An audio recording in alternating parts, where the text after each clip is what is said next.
स्वागत है आप सभी का। आज हम अपने इस वीडियो में बताएंगे कि योगिनी एकादशी कब पड़ता है, इसका क्या पौराणिक इतिहास है, इसका वर्णन किस पुराण में आया है और इस व्रत का वर्णन सबसे पहले किसने किया था और किससे किया था।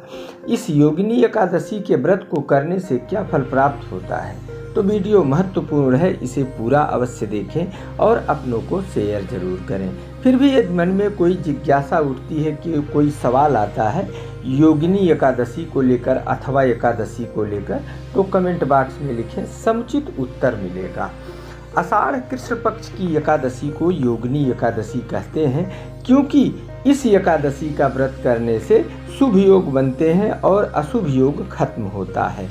जिनका अपनी पत्नी से न जम रहा हो, जिनको शारीरिक कष्ट हो, उनको यह व्रत अवश्य करना चाहिए। इस एकादशी का वर्णन पद्म पुराण के उत्तरखंड में आया है। पौराणिक कथाओं के अनुसार एक बार महाराज युधिष्ठिर भगवान श्री कृष्ण के पास बैठे थे।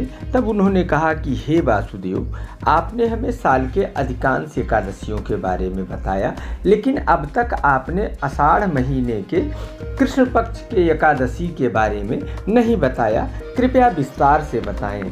तब भगवान श्री कृष्ण कहते हैं, हे धर्मराज, आषाढ़ कृष्ण पक्ष की एकादशी को योगिनी एकादशी कहते हैं। इस व्रत को करने से सभी पाप नष्ट हो जाते हैं और इस व्रत को करने से मनुष्य को पृथ्वी लोक पर सांसारिक सुख और स्वर्ग लोक में मुक्ति प्राप्त होती है। इसकी पौराणिक कथा इस प्रकार है। स्वर्गधाम के अलकापुरी में कुबेर नाम का एक राजा था। वह भगवान शिव का परम भक्त था और प्रतिदिन शिव पूजन के लिए बाग से फूल लाने के लिए उसने एक स्पेशल माली रखा था जिसका नाम हेम था। हेम की पत्नी का नाम विशालाक्षी था और पति पत्नी में बड़ा ही मधुर संबंध था। फूल लाने के अलावा हेम हमेशा अपनी पत्नी के पास ही रहता था।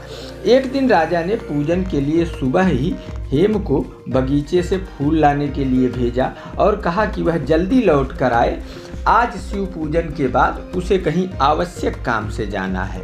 संजोग देखिए, उस दिन हेम की पत्नी विशालाक्षी भी सवेरे पुष्प लेने बागीचा पहुंच गई और हेम वहां जाता है, पत्नी को देखता है और वो दोनों बैठकर प्रेम से बातें करने लगते हैं और वो समय को भूल जाते हैं। राजा के सुबह की पूजा की बात ध्यान से उतर जाती है और इसी में दोपहर हो जाता है। अब राजा को बहुत गुस्सा आता है क्योंकि उसे कहीं आवश्यक काम से जाना था और वह काम प्रभावित हो जाता है। तब राजा अपने सिपाहियों को लेकर बागीचे में आता है और देखता है कि हेम अपनी पत्नी के साथ बैठ के प्रेम भरी बातें कर रहा है। यह देखकर उसे बहुत गुस्सा आता है और वह कहता है कि हे नीच, तुमने पत्नी से चंद बातों के लिए, चंद प्रेम भरी बातों के लिए आज हमारे पूजा को रोक दिया। आज भगवान शिव की पूजन में तुमने विघ्न डाला है। मैं तुम्हें श्राप देता हूँ।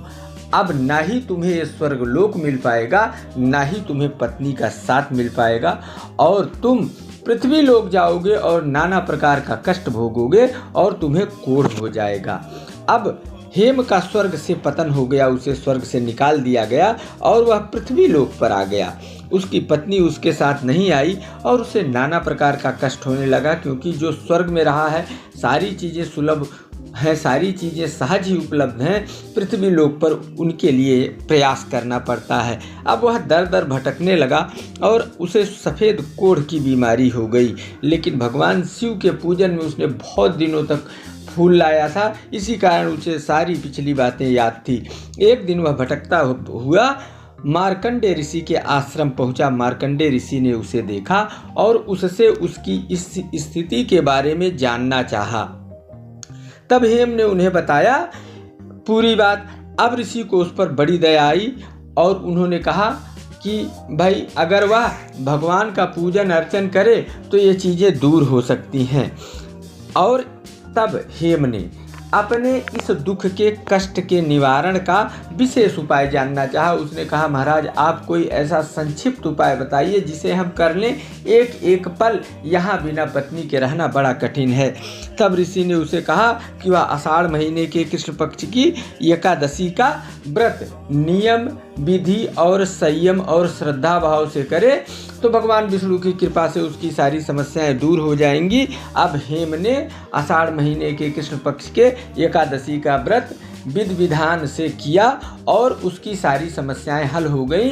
उसे पुनः स्वर्गलोक प्राप्त हो गया और वहां उसे पुनः उसकी पत्नी मिल गई। तो इस प्रकार योगिनी एकादशी का व्रत करने से मनुष्य की सारी इच्छाएं सहज ही पूर्ण हो जाती हैं। तो यह है योगिनी एकादशी का व्रत का पौराणिक इतिहास। फिर मिलते हैं एक और सनातन धर्म के व्रत के इतिहास को लेकर। तब तक बना रहे आप सभी का प्यार और दुलार। अगले वीडियो तक नमस्कार।